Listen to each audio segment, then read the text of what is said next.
30 ছেপ্টেম্বৰ 14 মিনিটৰ আগত মুখ্যমন্ত্ৰী ডক্টৰ হিমন্ত বিশ্ব শৰ্মা ডাঙৰীয়া ছাৰে তেখেতৰ নিজা অফিচিয়েল ফেচবুক পেজত বিভিন্ন চৰকাৰী চাকৰি ৰিজাল্টৰ ডেটৰ কথা ইতিমধ্যে মেনশ্যন কৰিছে আৰু এটা বিশেষকৈ মন কৰিবলগা বিষয় এইটোৱে যে আমাৰ কনষ্টেবল ABUB ইতিমধ্যে ডেট নাই। ইয়াত মন কৰিবলগা বিষয় এইটোৱে যে ABUB কনষ্টেবল অক্টোবৰৰ ভিতৰত গুৱাহাটী উচ্চ ন্যায়ালয়ৰ অনুমতি সাপেক্ষেহে দিব বা আমি এইখিনি বুজিব পাৰোঁ।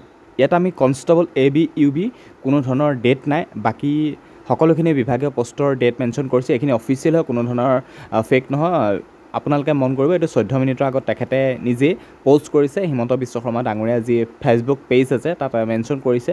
ইয়াত মন কৰিব যে ADRE তৃতীয় বৰ্গৰ থাৰ্ড গ্ৰেডৰ ৰিজাল্টটো দিয়া হ'ব 10 অক্টোবৰ, ADRE চতুৰ্থ বৰ্গৰ 15 অক্টোবৰ, স্বাস্থ্য বিভাগৰ 12 অক্টোবৰ আৰু প্ৰাথমিক স্নাতক আৰু স্নাতকোত্তৰ শিক্ষক 10 পৰা 20 অক্টোবৰৰ ভিতৰত আৰু উপ পৰিদৰ্শক অৰ্থাৎ SI আৰু অগ্নি নিৰ্বাপক অৰ্থাৎ ফায়াৰ ব্ৰিগেডৰ যিখিনি পোষ্ট আছে তাত 10 অক্টোবৰৰ ভিতৰত দিয়া হ'ব। আৰু তাৰপিছতে যিখিনি ABUB কনষ্টেবল আছে সেইখিনিত উচ্চ ন্যায়ালয়ৰ অনুমতি সাপেক্ষেহে দিব।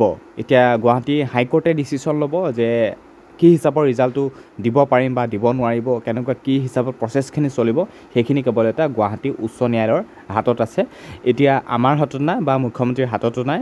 খালি আমি এইখিনি বিভাগৰ পোষ্টৰ ডেটৰ কথা বা আমি এইখিনি ৰিজাল্টে বৰ্তমান আমি জানিব পাৰিম যে ADRE তৃতীয় বৰ্গৰ 10 অক্টোবৰ, চতুৰ্থ বৰ্গৰ 15 অক্টোবৰ, স্বাস্থ্য বিভাগৰ 12 অক্টোবৰ, প্ৰাথমিক স্নাতক আৰু স্নাতক যিখিনি শিক্ষক আছে 15 পৰা 20 অক্টোবৰ, উপ পৰিদৰ্শক অগ্নি নিৰ্বাপক অৰ্থাৎ SI আৰু যি ফায়াৰ ব্ৰিগেডৰ পোষ্ট আছে সেইখিনি 10 অক্টোবৰ আৰু কনষ্টেবল ABUB অক্টোবৰৰ ভিতৰতে বা গুৱাহাটী উচ্চ ন্যায়ালয়ৰ অনুমতি সাপেক্ষেহে হয়তো মেনশ্যন কৰিব। আৰু সকলো প্ৰাৰ্থীয়ে 2025 চনৰ নৱেম্বৰৰ ভিতৰতে চাকৰিত যোগদান কৰিবলৈ সক্ষম হ'ব। এইটো এটা পজিটিভ নিউজ। গতিকে ABUB কনষ্টেবল কেণ্ডিডেটখিনি ইমান বিশেষ চিন্তা কৰাৰ প্ৰয়োজন নাই, হয়তো খুব সোনকালে হাইকোৰ্টৰ ফালৰ পৰা এটা ভাল আপডেট আহিব।